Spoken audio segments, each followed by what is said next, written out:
Hello everyone, কেমন আছো? আশা করি ভালো আছো। তো আজ একটা নিয়ে চলে এসেছি নতুন ভ্লগ। তো আজকে আমাদের ক্লাসে মানে বিট ব্রেকার্স ডান্স একাডেমিতে হতে চলেছে প্রথমবার ডান্স রিয়েলিটি শো। সেই ডান্স রিয়েলিটি শো এর নাম হলো বেঙ্গল সুপার ডান্সার। তো আমিও চলে এসেছি, এখানে সব সেট আপ রেডি হচ্ছে। এই যে প্রচুর মানুষ এসছে ফর্ম ফিল আপ করতে, আমি তাদেরকে হেল্প করছি ফিল করে দিতে। তার মাঝেই চলে এলেন আমাদের জাজেস এবং এখানে ক্যামেরা সেট করা হচ্ছে, ধীরে ধীরে করে সমস্তটা সেট আপ করা হলো।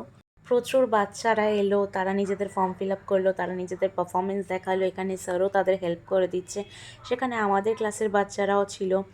মানে আজকের দিনটা আমার ভীষণ প্রাউড হচ্ছে, আমার না কেবল আমার স্যারের, সবারই ভীষণ প্রাউড হচ্ছে যে আমাদের ক্লাসে রিয়েলিটি শো এর অডিশন হচ্ছে। তো যাই হোক, এখানে কিছু বাচ্চাদের পারফরমেন্স অল্প অল্প একটু একটু করে দিয়ে দিলাম। দেখো তোমাদের কেমন লাগছে।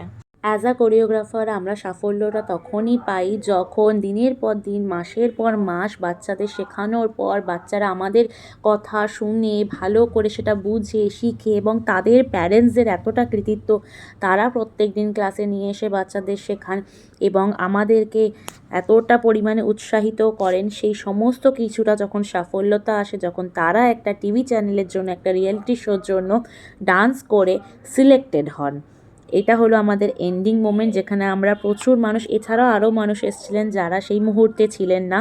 ওভারঅল দিনটা আমাদের ভীষণ ভালো গেছে, ইভেন জাজেসরাও প্রত্যেকটা ভীষণ ভালো ছিল।